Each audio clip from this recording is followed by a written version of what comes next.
Oi, pessoal, e bem-vindos de volta ao meu canal. Hoje vamos examinar mais um caso terrível. Em janeiro de 2006, Richmond, Virgínia, foi aterrorizada por Rick Javon Gray e Ray Joseph Dandridge, que assassinaram pelo menos 8 pessoas inocentes. No início, parecia que o motivo era roubo, mas a brutalidade dos assassinatos indicava algo mais sinistro. Agora vamos ver o que aconteceu. Richmond, a capital da Virgínia, é uma das cidades mais antigas dos Estados Unidos, com uma história que remonta ao século XVII. O rio James atravessa o centro de Richmond, tornando a cidade vibrante ainda mais bonita. Mas algumas coisas aconteceram naquela cidade que estão longe de ser bonitas. Em 5 de novembro de 2005, um transeunte encontrou o corpo de Treva Terrell Gray, de 35 anos, em uma cova rasa na Brookside Avenue, em Washington, Pensilvânia. Treva havia se casado com Rick Javon Gray, um ex-presidiário de 28 anos, cerca de 6 meses antes. Os dois moravam juntos em uma casa de propriedade da família de Treva. Ray Dandridge, sobrinho de Rick, havia se mudado para lá após sair da prisão em 26 de outubro de 2005, onde cumprirá mais de 10 anos por assalto à mão armada. Uma semana após o corpo de Treva ser encontrado, seus pais expulsaram Dandridge, que então se mudou para West Filadélfia para morar com seu pai. Em 23 de dezembro, Gray deixou a casa em Washington para ficar com sua avó em Arlington, Virgínia.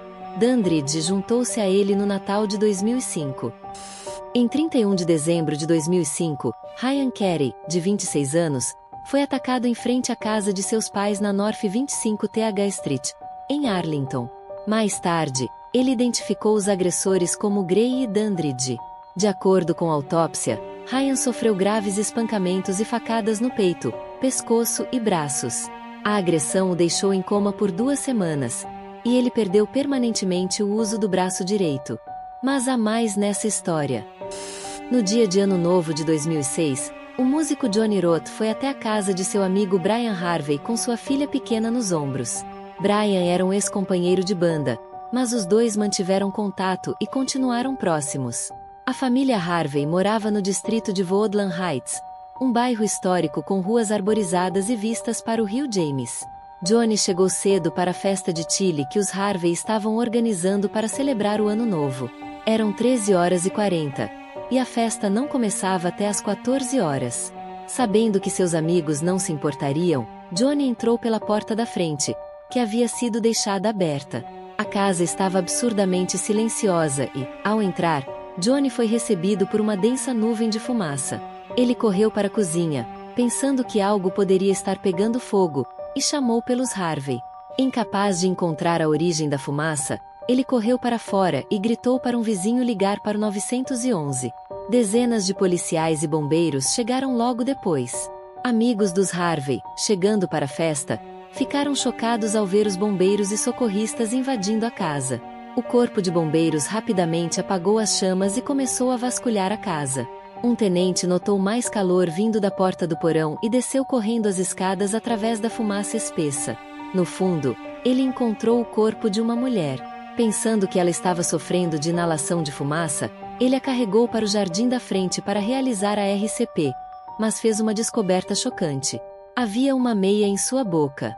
A princípio, os socorristas pensaram que ela havia tentado cobrir a boca com a meia para filtrar a fumaça, mas logo perceberam que suas mãos e tornozelos estavam amarrados. A mulher era Catherine Harvey, de 39 anos. Quando os paramédicos perceberam que não podiam salvar Catherine, a equipe dentro da casa continuou procurando pelo resto da família Harvey no porão. Eles encontraram primeiro o corpo de Ruby Harvey, de 4 anos, com os tornozelos e as mãos amarrados com fita adesiva, como sua mãe. Os bombeiros interromperam a busca ao perceber que estavam em uma cena de crime ativa, tentando não perturbar ainda mais o local. Investigadores policiais e o médico legista chegaram à cena do crime e, em meio aos escombros, encontraram Brian Harvey, com os membros amarrados em uma posição de imobilização. Próxima a ele estava Stella, de 9 anos, também amarrada. Eles também encontraram 2 martelos e 2 facas, além de garrafas de vinho vazias que podem ter sido usadas como acelerantes. Não havia sinais de arrombamento, mas Johnny Roth mencionou que a porta da frente estava aberta quando ele chegou e a porta lateral estava destrancada. Vários itens, incluindo joias usadas pelas vítimas, estavam desaparecidos. As alianças de casamento de Brian e Catherine foram arrancadas de seus dedos.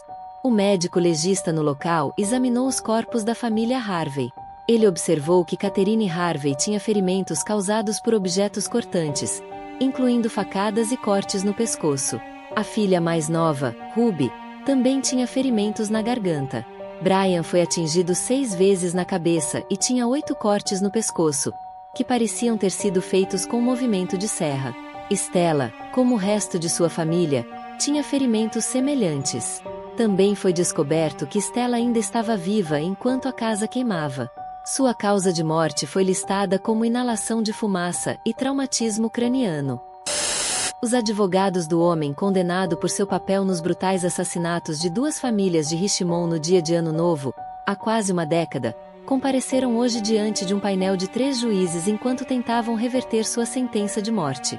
Toda a família havia sofrido ferimentos por facadas e cortes, estavam amarrados, espancados e golpeados. A detetive de Richmond, Lisa Beatles, que trabalhou no caso, descreveu a cena que testemunhou na casa dos Harvey.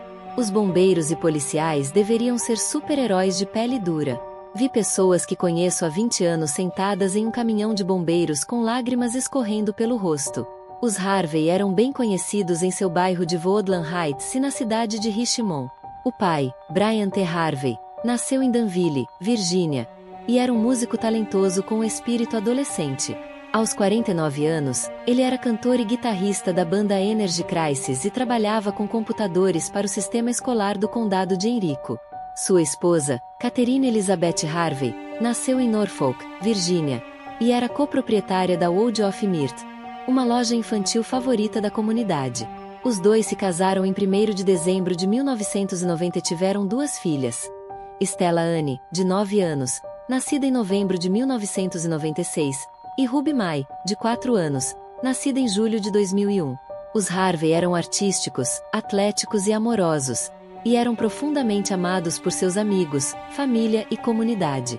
Johnny Roth, amigo e ex-colega de banda, foi o primeiro a chegar à cena e, inicialmente, foi considerado suspeito devido à sua presença. Não havia sinais de entrada forçada e a localização dos corpos confundia a polícia. Amigos e familiares revelaram que os Harvey frequentemente passavam tempo juntos no porão, o que sugeria que o perpetrador poderia ser alguém que eles conheciam. Como já mencionamos, Johnny e Brian permaneceram próximos apesar da separação da banda. Eles até cantaram canções de Natal juntos pouco antes dos assassinatos. A letra de uma música da antiga banda deles, House of Freaks, chamou a atenção da polícia, pois parecia estranhamente semelhante à cena do crime. Mas foi revelado que Brian havia escrito a música e, eventualmente, os detetives inocentaram Johnny. Com Johnny inocentado, a polícia temia que outros suspeitos ainda estivessem à solta. Só após uma chamada para o 911 é que os investigadores fizeram um avanço sólido no caso. Em 6 de janeiro de 2006, a polícia recebeu uma ligação de uma residente de Chesterfield preocupada com a amiga de sua filha, Ashley Baskerville, de 21 anos. A pessoa que ligou suspeitava que Gray e Dandridge, que haviam ficado em sua casa e eram ex-namorados e atual namorado de Ashley, estavam envolvidos nos assassinatos dos Harvey. A casa dos Tucker estava situada em uma parte diferente de Richmond, longe do bairro de classe alta de Woodland Heights, onde a família Harvey vivia. Quando os policiais chegaram à residência dos Tucker, encontraram uma cena familiar. Dentro, encontraram os corpos amarrados, espancados, cortados e sufocados de Ashley, de 21 anos, sua mãe Mary, de 47 anos, e seu padrasto, Perciel, de 55 anos. Perciel foi encontrado na sala de estar, esfaqueado 5 vezes no pescoço, com fita adesiva cobrindo seu rosto, do queixo ao nariz. Mary foi encontrada no quarto principal com 2 feridas de faca em seu pescoço e fita adesiva cobrindo seu rosto do queixo aos olhos. O corpo de Ashley foi localizado em seu quarto, no chão, com o pescoço também cortado e fita adesiva cobrindo seu rosto do queixo até o nariz. Um saco de compras estava preso em sua cabeça. Todos os 3 membros da família Basile Tucker foram encontrados mortos, amordaçados e amarrados com fita adesiva em sua casa revirada. Perceel e Mary tiveram suas gargantas cortadas e todos os três sufocaram devido à fita adesiva enrolada em suas cabeças. Ashley também tinha um saco plástico em sua cabeça, preso com fita adesiva.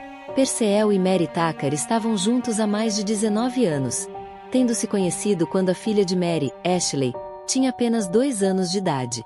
Perceel, descrito como um homem tranquilo, trabalhava como motorista de empilhadeira, mas tinha uma paixão e talento para assar. Mary era uma frequentadora assídua da igreja, membro ativo de uma sociedade missionária e visitava regularmente os idosos. Os Tuckers moravam no bairro de Swansboro em Richmond, conhecido por sua alta taxa de criminalidade. Apesar disso, eles haviam construído uma vida lá e eram amados e admirados por seus amigos. No entanto, sua filha Ashley enfrentou muitos desafios desde jovem. Aos 10 anos, Ashley começou a se envolver com um grupo perigoso e sua vida piorou à medida que ela começou a experimentar drogas e, eventualmente, vendê-las. Aos 12 anos, os pais lutaram para ajudá-la e, eventualmente, decidiram envolver o Departamento de Serviços Infantis da Virgínia. Ashley passou sua adolescência entrando e saindo de abrigos e programas de tratamento antes de ser presa, apenas 2 meses após completar 18 anos. A polícia imediatamente notou as semelhanças entre as vítimas na casa dos Tucker e as da residência Harvey.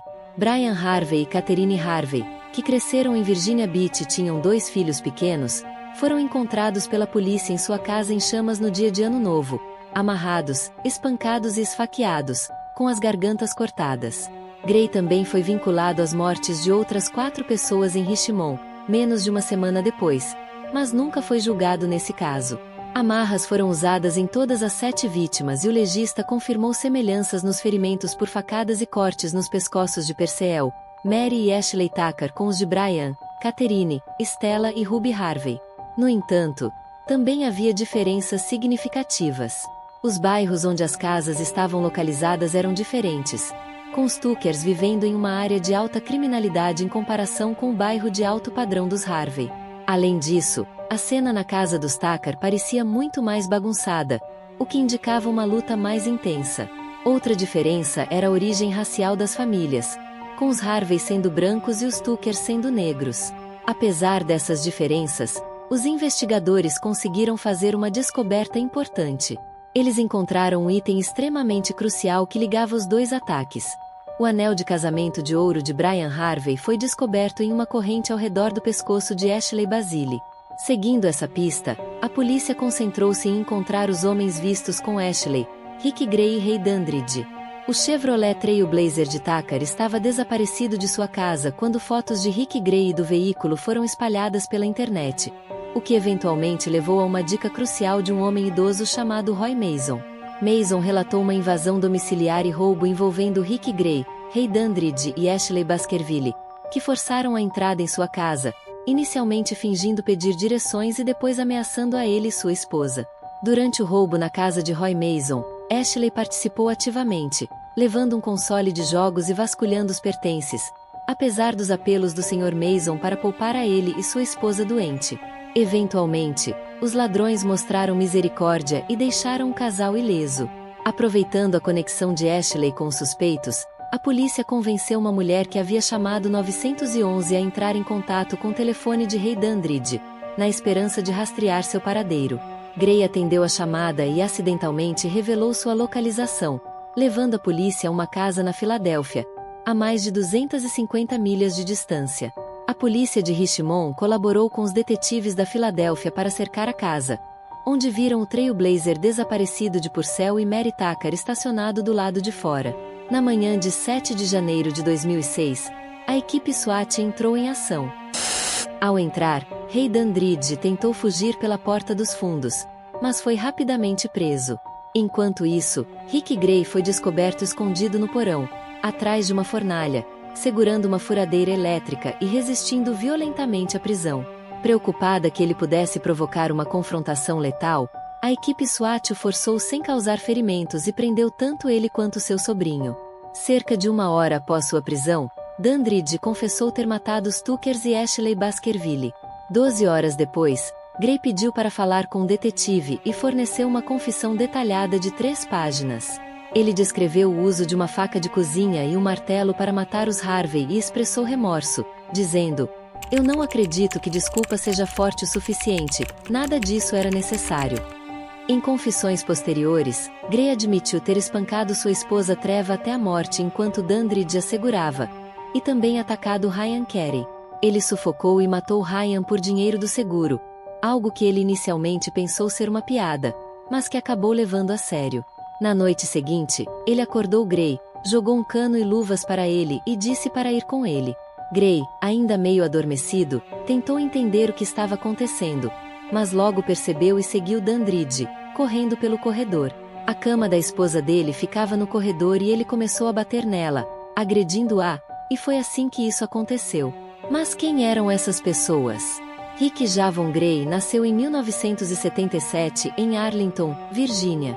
Desde jovem, ele já era rotulado como hiperativo e perturbador na escola. Sua vida doméstica difícil, marcada por abusos físicos e verbais de seu pai e mãe e por abusos sexuais de seu meio-irmão, piorou seu estado já insaciável. De maneira semelhante, seu sobrinho rei Joseph Dandridge enfrentou dificuldades acadêmicas e foi diagnosticado com uma deficiência de aprendizagem. Embora não houvesse relatos de abuso infantil em sua história, um psicólogo forense mais tarde descreveu o rei como socialmente inepto e facilmente influenciável, muitas vezes seguindo o exemplo de Rick, pois o via como seu modelo. Apesar dos avisos do pai de Rei para se manter afastado de Rick, os dois passavam muito tempo juntos, com Rick geralmente liderando suas atividades. No final da adolescência, ambos se envolveram em atividades criminosas que levaram à sua prisão em 1995 por uma série de assaltos à mão armada no norte da Virgínia e na área de DC. Enquanto Rick foi liberado após 3 anos, ele foi preso novamente pouco tempo depois, desta vez por acusações federais de drogas. Rei Dandridge, em troca de uma redução de 5 anos na sentença, ajudou os investigadores a resolver outro caso. Em janeiro de 2005, Rick Gray estava novamente livre. Por volta dessa época, ele conheceu Treva Terrell, e os dois se casaram. No início, Rick tentou se reintegrar à sociedade após a prisão, até tentando trabalhar como telemarketing e obtendo uma licença de eletricista, mas ele teve dificuldades para se ajustar. A mãe de Treva, Mana, notou que Rick parecia constantemente tenso, como se esperasse um ataque a qualquer momento. Logo após o casamento, Treva conversou com sua mãe e disse que estava infeliz com Rick e queria o divórcio. Ela queria expulsar Rick de casa. Por volta da mesma época, em outubro de 2005, Rei Dandridge foi liberado da prisão por suas acusações federais de drogas e imediatamente procurou seu tio Rick na Pensilvânia. Apesar de não se verem desde a prisão e os julgamentos, Rick recebeu o rei em sua casa enquanto tentava colocar sua vida nos trilhos, uma decisão que teria consequências devastadoras para Treva e sua família nos anos seguintes. Por volta de 1º de novembro de 2005, Treva desapareceu. 5 dias depois, o corpo de Treva foi encontrado estrangulado e espancado ao lado de uma árvore, próximo a um estacionamento de carros. Como já mencionado, Rei foi para Filadélfia para ficar com seu pai, enquanto Rick fugiu para Virgínia para ficar com sua tia. Eles não se reuniram até a noite de Natal, apenas uma semana antes dos assassinatos dos Harvey, quando Rei se juntou a Rick na Virgínia. Rick disse a Rei para imobilizar Treva enquanto ele a sufocava e batia nela com um cano de chumbo. Rick admitiu ter matado Treva porque estava cansado dela. Após se livrarem do corpo de Treva perto do estacionamento de carros, 2 meses depois, na véspera de Ano Novo, Rick e Rei atacaram um homem chamado Ryan Carey para roubar. Apesar da cooperação de Ryan, eles o atacaram brutalmente, quebrando 2 facas em seu corpo. Ryan sobreviveu, mas sofreu ferimentos graves, incluindo a perda do uso do braço direito e cicatrizes extensas. No dia seguinte, Rick e Rei contataram a amiga de correspondência de Rei da prisão, uma garota chamada Ashley Baskerville. Ashley, que havia sido liberada da prisão em março de 2005, flertou com Rei durante o tempo em que estavam na prisão. No entanto, ao se encontrar com Rei e seu tio Rick, ela começou um relacionamento romântico com Rick. Enquanto caminhavam pelo bairro de Woodland Heights em Richmond procurando uma casa para roubar, eles se depararam com a casa dos Harvey. Enquanto isso, Brian Harvey foi para um evento de véspera de Ano Novo no Doubletree Hotel, onde sua banda, Energy Crisis, tinha um show. Catherine e sua filha Ruby passaram a noite em casa e tiveram uma noite tranquila, enquanto Stella estava em uma festa do pijama de Ano Novo com uma amiga. Por volta das 2 da manhã, Brian voltou para casa após tocar um set de 4 horas com seus colegas de banda, ansioso para a festa que haviam planejado para o dia de Ano Novo. Enquanto preparavam a festa no dia seguinte, entrando e saindo de casa com itens, os Harvey deixaram a porta da frente aberta. Algum tempo depois das 9 da manhã, enquanto Rick, Ray e Ashley caminhavam pelo bairro, notaram a porta aberta e decidiram que aquela seria a casa que iriam roubar. Ashley ficou no carro como vigia, enquanto Rick e Ray entraram na casa carregando armas. Eles asseguraram a Brian e Catherine que, enquanto eles conseguissem o que queriam e todos permanecessem calmos, ninguém se machucaria. Tragicamente, os Harvey cooperaram com os homens, acreditando que, se obedecessem, não seriam feridos. Rick amarrou Brian enquanto Ray subia para procurar itens para roubar. No entanto, uma batida na porta da frente pegou os ladrões de surpresa quando um amigo chegou para deixar Stella, a filha mais velha dos Harvey, que estava na festa do pijama de Ano Novo.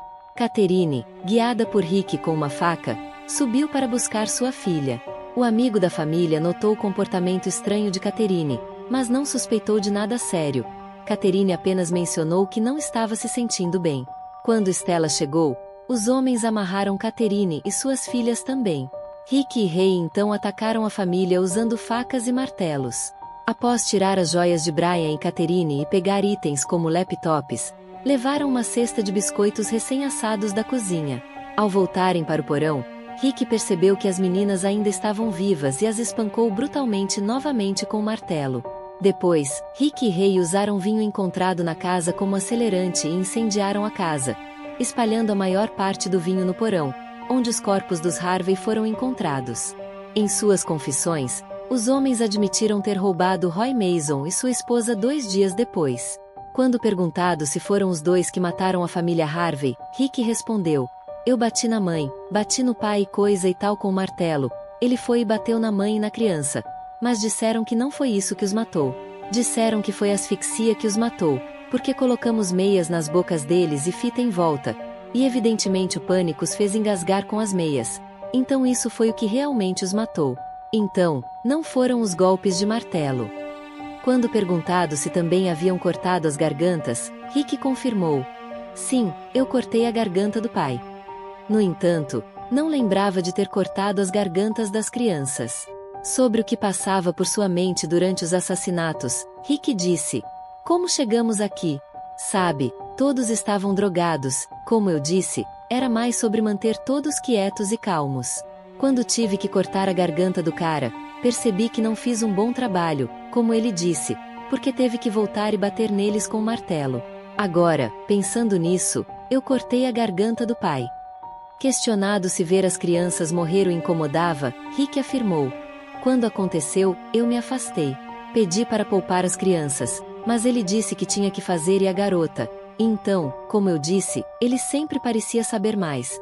Então eu os deixei em paz. Tentei mantê-los calmos e sair da situação, mas não estava indo bem. Ele tinha uma razão, parecia lógica, porque as pessoas viram o rosto dele, então não pude discutir com ele e os deixei." Após esse roubo, Ashley sugeriu a casa de seus próprios pais como próximo alvo, especificamente a de seu padrasto. Ela não sabia que Rick e Ray planejavam matá-la também. Eles usaram Ashley como isca no roubo da casa dos Tucker, amarrando suas mãos e boca antes de invadir a casa no meio da noite e realizar o ataque brutal. O julgamento de Rick Gray começou em 17 de agosto de 2006. Apesar de sua confissão, ele se declarou inocente.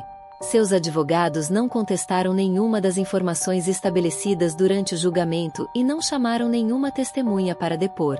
A falta de estratégias alternativas sugere que eles não seguiram uma defesa de capacidade diminuída ou insanidade. Durante todo o processo, Gray não demonstrou remorso ou empatia, mesmo enquanto os promotores o descreviam como um assassino a sangue frio. Os promotores acusaram Gray de 5 acusações de homicídio qualificado nas mortes da família Harvey, incluindo uma acusação por matar mais de uma vez em um período de 3 anos, uma acusação por cometer mais de um homicídio em um único ato, uma acusação por matar durante a comissão de um roubo e 2 acusações por matar uma criança menor de 14 anos de idade. Pode parecer estranho que o Ministério Público tenha buscado condenações em ambos os assassinatos de famílias separadamente, garantindo que o destino de Gray fosse decidido antes de prosseguir com o julgamento de Dandridge.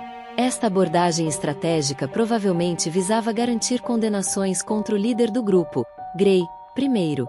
Se o primeiro julgamento de Gray falhasse, o Ministério Público poderia então prosseguir com as acusações relacionadas aos assassinatos dos Baskerville e Tucker. Os julgamentos de Rick Gray e Ray Dandridge foram eventos emocionalmente carregados. No julgamento de Gray, os jornais relataram os assassinatos brutais da família Harvey, com ênfase particular nos assassinatos selvagens de Ruby, de 4 anos, e Stella, de 9 anos. Um jurado foi levado às lágrimas e outros estavam visivelmente abalados. Apesar do pedido de inocência de Gray, o júri levou apenas 30 minutos para deliberar antes de retornar com o veredicto de culpado. Gray recebeu uma sentença de prisão perpétua pelos assassinatos de Brian e Catherine Harvey e a pena de morte pelas mortes de suas filhas, Stella e Ruby. O julgamento de Ray Dandridge ocorreu um mês depois. Assim como Gray, Dandridge também se declarou inocente. O promotor descreveu as ações de Dandridge, enrolando uma fita em torno de um tubo de papelão para ilustrar como Dandridge envolveu os rostos das vítimas. Esta exibição gráfica causou angústia aos membros da família Baskerville Tucker, alguns dos quais deixaram o tribunal. Evidências de DNA compatíveis com Dandridge também foram apresentadas, e uma ligação gravada que ele fez da prisão o incriminou ainda mais. Enfrentando a pena de morte, Dandridge fez um acordo de última hora e se declarou culpado, recebendo uma sentença de prisão perpétua. Apesar de suas confissões, nem Gray nem Dandridge foram acusados do assassinato de Treva Terrell Gray. Seus pais, compreensivelmente, ainda queriam justiça para sua filha. Ambos os homens também se declararam culpados do ferimento agravado de Ryan Carey e receberam mais 25 anos de prisão. Dandridge foi considerado suspeito do assassinato de Cheryl Warner em 18 de dezembro de 2005, uma residente do condado de Culpeper, Virgínia. No entanto, nenhuma acusação foi feita contra ele. Cheryl Warner, uma secretária jurídica e mãe de 3 filhos, foi brutalmente assassinada de maneira semelhante aos assassinatos em série de Richmond, embora uma arma de fogo tenha sido usada em seu caso. Apesar de Rick Gray ter sido indiciado pelo assassinato dela em 2008, as acusações foram retiradas quando os investigadores descobriram que seu celular estava ativo na Pensilvânia no momento do assassinato. Essa evidência levantou dúvidas sobre seu envolvimento. No entanto, um preso na penitenciária regional de Northern Neck afirmou ter ouvido detalhes do assassinato de Cheryl de Ashley Baskerville, o que sugeria que Rick Gray estava de fato envolvido. O preso forneceu detalhes específicos sobre o crime que não eram conhecidos publicamente, como o quintal cercado e a presença de um cachorro. Segundo o relato do preso, Ashley descreveu como ela e Rick seguiram Cheryl até sua casa a partir de um posto de gasolina, e Rick então forçou sua entrada na casa, fingindo precisar de ajuda com seu carro quebrado. Esse testemunho, embora sólido, foi prejudicado pela evidência do celular que colocava Rick na Pensilvânia no momento do assassinato. O assassinato de Cheryl permanece não resolvido. Em 2017, um vídeo foi divulgado mostrando Rick Gray pedindo desculpas pelas mortes da família Harvey, com um comportamento completamente diferente do exibido durante seu julgamento em 2006. No vídeo, ele pede desculpas pelos brutais assassinatos da família Harvey em Richmond, 11 anos antes. Os advogados de Gray argumentaram que sua vida deveria ser poupada, dizendo que ele cometeu os assassinatos porque estava sob efeito de drogas que ele começou a usar para anestesiar a dor mental causada pelos abusos e agressões sexuais que sofreu de membros da família quando era criança. Um juiz do Tribunal Distrital dos Estados Unidos negou o pedido dos advogados de Gray para adiar a execução planejada para quarta-feira seguinte, mas o governador ainda poderia intervir e pará-la. Essa desculpa pode oferecer algum pequeno conforto aos entes queridos das vítimas, mas não pode apagar o trauma causado pelos crimes de Gray e Dandridge. Nos seus momentos finais, Rick Gray recusou uma última refeição ou palavras. Apesar dos esforços de seus advogados para apresentar fatores atenuantes, como abuso na infância e dependência de drogas, seus apelos foram negados e ele foi executado por injeção letal em 18 de janeiro de 2017. Os advogados de Gray argumentaram que ele deveria ter recebido clemência durante a fase de sentença do seu julgamento, afirmando que suas ações nos assassinatos horríveis podiam ser rastreadas até os abusos sexuais de sua infância.